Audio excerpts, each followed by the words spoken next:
Hi, everybody. My name is Jared Milrad. I'm the founder of Movie Karma. We're a nonprofit organization focused on diversity, equity, inclusion, social impact, and representation in Hollywood that created our podcast here, Rewriting Hollywood. Really excited to have a special guest joining us today on another episode of our podcast. And today's guest is Faith Strongheart, who is joining us here from Los Angeles. Her new film that she directed is called HAVANA, set in the 1970s.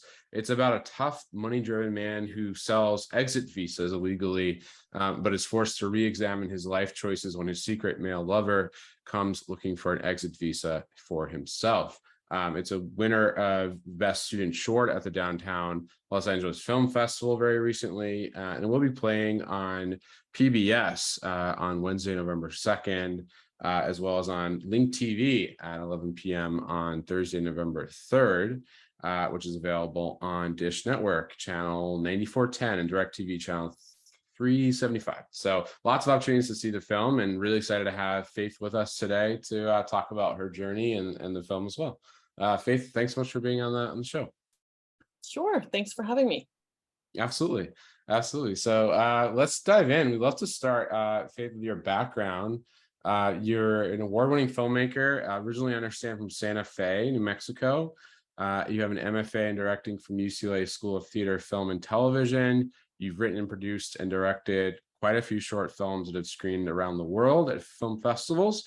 And you've also written some feature-length screenplays, TV pilots, and also managed to fit in being a production manager and supervisor on features and short form nonfiction projects for Amazon, Apple, Netflix, Sony, and many others. So lots of work you've already done. Tell us a little bit, if you would, about your journey and how did you end up, coming into wanting to direct and write?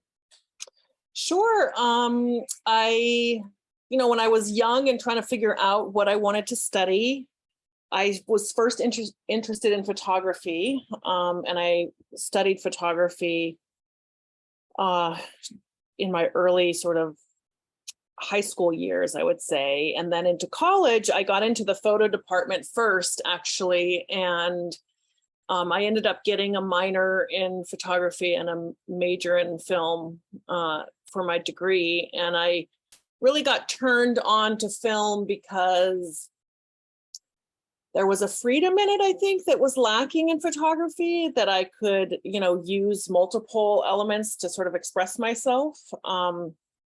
And that I was a natural born storyteller. And so it just sort of fit that I was telling a story visually and orally, I guess. Yeah. So I got my bachelor's degree in moving image arts from the small, now defunct college called the College of Santa Fe. And during I think it was my second year of school in the summer, I wasn't working, and I asked if there were any internships that I could do. And there were a few projects going through New Mexico at the time. And I got onto, there was a documentary project that came through that I worked on. And then this, it was kind of like a nonfiction type of format commercial thing. It was for American Girl Doll, but through that, I met all of the local New Mexico crew. And so from then on, I just got all my other jobs that supported me through the rest of my undergraduate career. So I really started working on commercials and music videos while I was still in college. And I would say to myself, if I do hopefully 2 commercials or music videos a month, then that would cover all my expenses and I could keep going. And so I got comfortable with that line of like freelance work early on, because, sometimes it would like not come until the very last minute. And I'd be like, oh my God, I don't have a job. What's going to happen? And then upon graduating, there was a film being shot at the studios, because the college that I went to had a studio attached to it, a small studio. And it was All the Pretty Horses that I think Billy Bob Thornton directed, and they were hiring. And so I just, I knew people who were working because I was connected with all of that local community already. And so then I finagled my way into a job there. And then that just led to the rest of my production work. So while I was in school, I made a bunch of short films. I was working mostly on, I was doing a lot of experimental cinema, I would say, shooting mostly on 16 millimeter and really like allowing myself to just be totally free. And that school did not really have a narrative focus. It was really just about self-expression with the camera. And they really did not really introduce narrative filmmaking in the traditional sense at that school.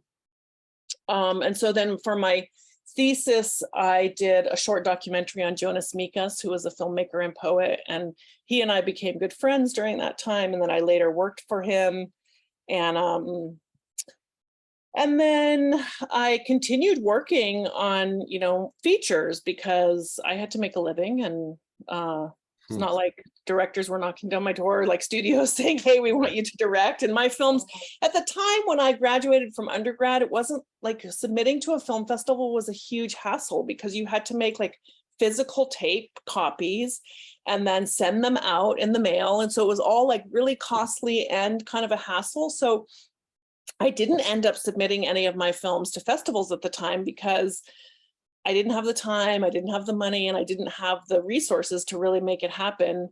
So I just went right to work, and I continued working until 2007. I was invited to participate in this program that the state of New Mexico started called the New Mexico Filmmakers Intensive, which was a way to train above the line talent in New Mexico. And it was part of the incentive program that they offer in the state still to try to get homegrown writers and directors in New Mexico. And so the state funded the films, and a producer and director team would get $10,000 to make a short film.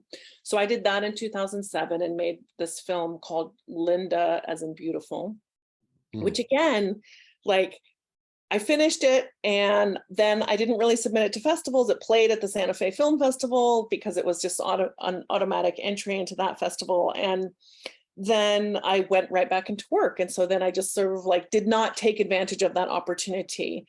And then 10 years later, less than 10 years later, I would guess about 5 years later, I'd been really like this nagging thing. Like I was working in production and like had a good career and feeling really satisfied, but also feeling like I had more to offer than what I was doing in my job. And so I was just like, I really want to become a creative, and how do I do that? And so then I did a year. It was after I moved to LA. I came to LA on a movie from a producer, like brought me out on a movie that promptly went to another state, but it brought me to LA. And then during my time in LA, I started doing screenwriting classes at UCLA Extension.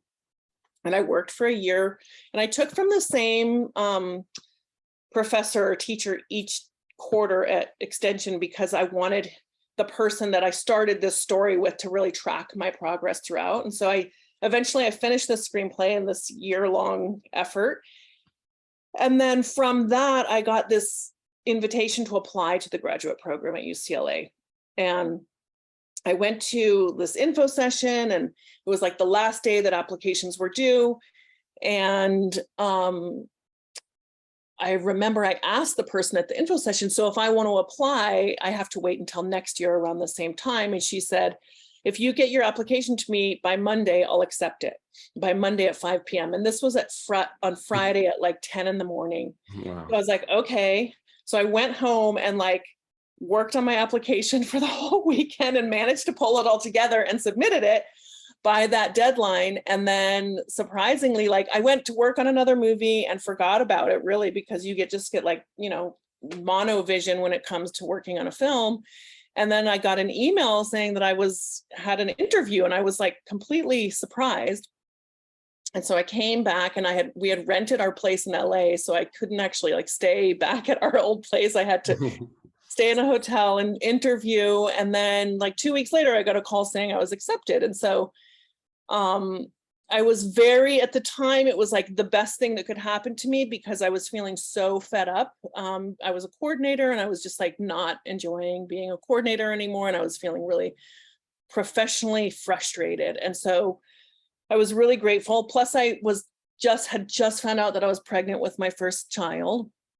And so I Wow. was like, oh, this is good timing. I'll start school and go right into grad school, or, have my baby at the same time. And 5 years later, I finished that degree and had 2 kids during that time, and made 5 short films and wrote a bunch of scripts. I went into the program with this clear focus, because in like the first couple weeks, the head of the program said, you have to decide right now what you want to get out of this program, and you have to make that happen for yourself. And so I was determined that I would come out with a strong body of work that I could use to launch my career.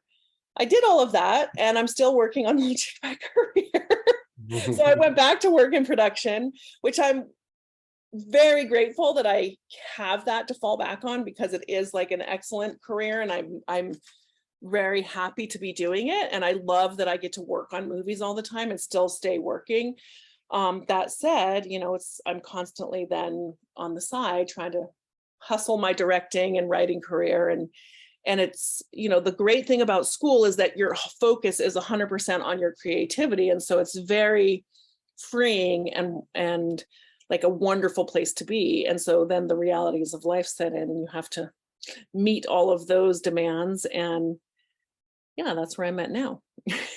Yeah, that's a really fascinating journey, and thanks for walking us through it, because I think a lot of folks will relate to it, I'm sure, in the industry and otherwise, but I think particularly creative folks will relate to the kind of those winding roads and kind of trying to find your way while also balancing work and school and life and family, and the industry at large. I wonder if you could expand on just why you think some of those challenges persist, if you think they kind of ripple out and affect others, which I know I've certainly seen similar challenges for particularly underrepresented voices in the industry, particularly women, particularly folks of color, queer folks, and others, in terms of having to pay the bills, work a couple jobs. If you're industry, and even if you're in the industry, to your point, you're not kind of where you want to be, but you sort of have to stay in that lane until you can get noticed in the other lane. And it just seems like it's a really difficult thing to manage. Like, I wonder if you just talk about some of those challenges as you see it, if you think they're applicable more broadly to folks, and why they persist. I mean, it's interesting because, and even in graduate school, there was talk of this in the beginning, just saying like, the successes of some will surprise you. Like, it's not, like big success doesn't have there's no formula to it. And so certain people have already really succeeded that what came out of the same program, that I'm like, it's not that I think that they're less filmmakers, it's just that we are equally talented. And so it's like, why does this person have success and this person doesn't? And I think that rather than like be embittered by that, it's good to just like recognize that I'm on my own journey, right? That my journey is like nobody else's. And that I think that my work is strong. I think that I learn from each of my mistakes. And I think that I'm a good director. So I think that it's hard for me to know, I'm not on the deciding end of things, of why I don't get into certain festivals, or why I don't get into certain things that I apply to, and why other people do. I think there is a lot to be said for how you present yourself, right? And how you market yourself. And I think that, and also just like time and place, like it just like sometimes you're in the right place at the right time, and you meet the right person, and you have that opportunity. And I think that that's certainly a part of it. I mean, I do think that having to come right out of school and go right back to work and not be able to totally focus on my directing career has its limitations. It means that I can't focus all that time. I also am a single parent. I can't go out and network all the time, right? I can't go to a lot of events and like shake hands and meet people. It's just like not what I am capable of like all the time. And I'm not young anymore. So I'm also there's also something that I don't have, what I had when I was younger in terms of motivation and drive of really like, wanting something. I have that in a different way now. It's not that it's less, it's just that it's more focused in a way. And not as it's not even that there's not ambition, it's just that the ambition has shifted in a way that feels more like, what's going to make me personally satisfied? Is this choice going to make me personally satisfied? Is doing this going to make me personally satisfied? Because I'm sacrificing a lot, right? And it's not when you're younger and it's like there's not a lot of things to sacrifice because you're just like on this road to tunnel vision or whatever. Then there's maybe you're not risking as much, but now, with a family and having certain things, it's like I have to weigh things a little more carefully in terms of the effects that they will have. That said, I think that, a lot of it is just like relationships and who you know, and then what any particular network or application or system is looking for in terms of material or individual, or who knows. I mean, sometimes it's easy to like want to give up, right? Because you get a lot of rejections and it's like, oh my God. Even in grad school, I was like, should I stay in this program? And is this like the right path for me? Like as soon as I got in, I thought, I don't know, is this the right thing for me? And I continued to feel that way throughout my grad school experience. And I stuck with it mainly because I had already started. I was like, okay, I've already invested now 2 years. I don't want to give up after 2 years. So I just kept going. And then I felt I think by my final 5th year, I was like, okay, I'm really feel good about having done this because I actually have grown a lot and I've learned a ton, and I've also created all of this work that I'm really proud of. So I think somebody said to me the other day, like part of it is just like redefining success the older you get, I think, and feeling proud of the accomplishments that you have done and not necessarily bad if something hasn't happened that you think should happen at a certain time. You can't deny that the industry favors like young white men. I think that it's shifting, right? I think that that's shifting, but definitely those relationships are more automatic, and you have to work a bit harder if you're a woman, if you're an older woman, if you're disabled, if you're a person of color, any kind of minority group.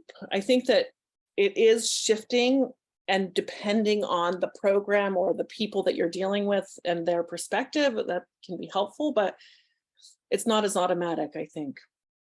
Yeah, it's not. And I think you raise a lot of really important points. I mean, I'm the product of a single parent myself, and I saw how hard my mom worked to raise kids and manage a career and pay the bills and all the other things, right?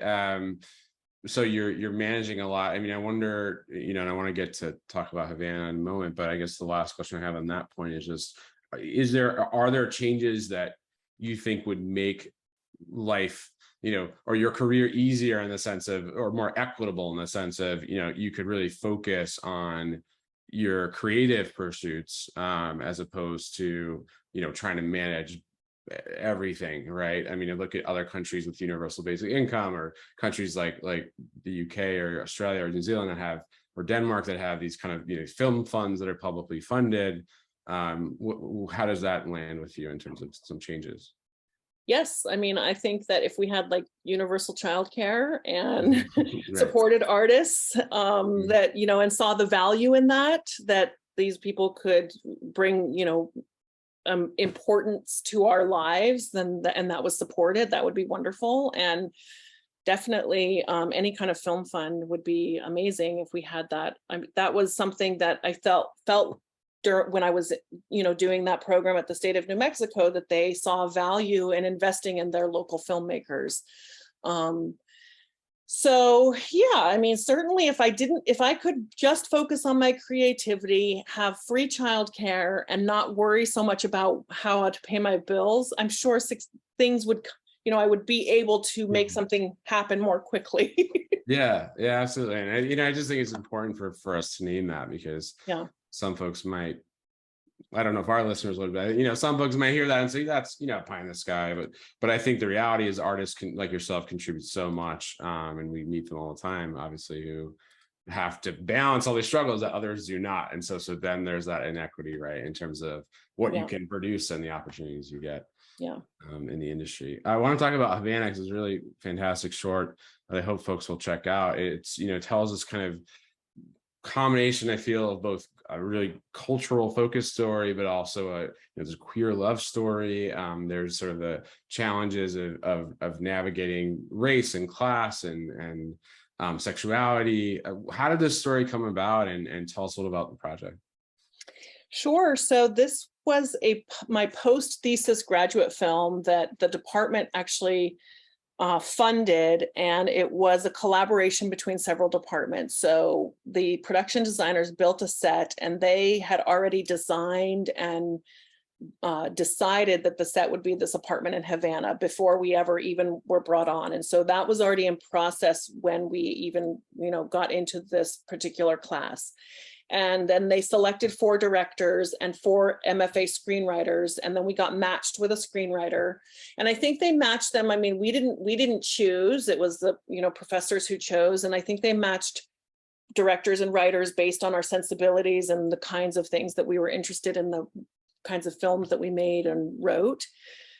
And so I got matched with Barbara Suarez, and then we auditioned actors together that were part of the MFA program at UCLA. And we selected our actors, and it was really, there were only, I think, 8 actors that we could choose from, and there were 4 films, right? And so some actors have are in multiple films of those 4, but we, some of it was negotiating with the other directors. Oh, well, we'll trade this actor, to try to make the combos work. And so we had our setting and then our actors before we ever even had a story or a script. And so then after we had those factors sort of decided upon, we thought about the kinds of stories we were interested in telling, and we knew we wanted to tell like a dramatic story, but we didn't really know anything other than that. And then we went, I don't think we went together. I went to this exhibit at the Annenberg that was on Havana at the time, and they had a bunch of photographs, and it was not that big, but one of the photographs, and I think there were several of them, it was a series, but they talked about how being gay in Cuba was illegal until 1979. So I became really intrigued with this idea. And they actually had this like a trans prostitute person who was really common, and I think more common after they lifted the ban. So I really was interested in this idea of like that you could be imprisoned if you were gay. And so then I thought, we're working with this very masculine actor. So let's make him gay and then figure out how we can, why is he gay? And like, what is he hiding in the secret? Like, it's more than just the secret of his homosexuality. Like his whole identity is a secret in some ways. And so I think it was it was very collaborative in the like figuring out the story. And then Barbara suggested that he be, issuing visas, and that his lover comes and gets the visa, and because he wants to leave. And our other actor, Xiao Fei, is Chinese. And so we actually researched were there Chinese people in Cuba, and there was like a Chinese settlement in Cuba. And so it all kind of, like, historically, it's accurate. I mean, we couldn't shoot it in Spanish because none of our actors spoke Spanish. So we tried to, in the beginning, kind of introduce that element a little bit so that it felt authentic. And then, she would write a draft, and then I would give her notes, and that went back and forth like 5 times until we decided on our script. And then she was there on set when we shot it, and any kind of subtle changes that we made during the shoot, she was there to approve. And so yeah, really neat. It's a really neat story. I think a lot of folks don't know about. And I know Cuba just legalized marriage equality and same-sex marriage, I think, in the last just few days through a referendum, as well as adoption for LGBTQ plus couples, which was really exciting.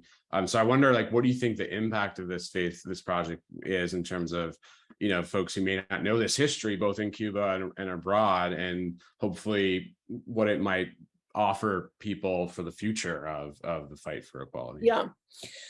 It's funny because I really struggled with at the end of the film having like a slug line that kind of had that explained it a little bit like historically, and then I decided not to. I was like, let's just let the film stand on its own and not try to be like this explainer of history.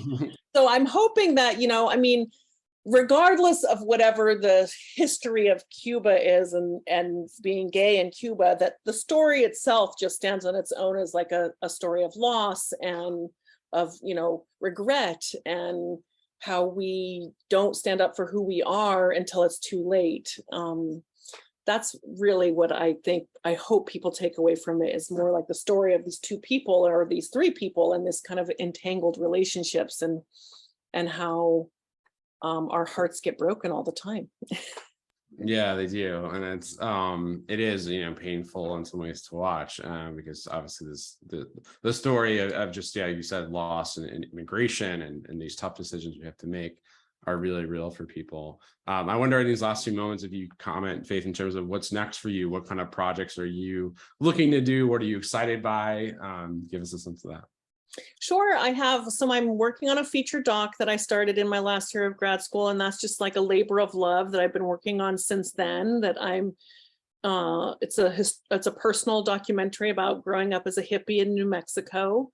And I've written a bunch of features, and I have the TV pilot that I wrote that I'm really excited about, that I'm getting ready to pitch. So it's really, if I can shoot something, awesome. But when I can't shoot something, I just write, and I continue to write so that I can continue with that creativity and having a body of work. Yeah, wise words for anyone listening who is creative. I think just finding any way you can to stay creative is really, really important. Well, congratulations on this film. Faith, again, folks who haven't seen, it's called Havana. It's really fantastic, and we're excited to see what you do next. Again, our guest today, Faith Strongheart. I hope folks will check out the screenings that are upcoming on PBS, and also just follow you in general and see what you do next. Thanks again for being on the show. Thanks for having me.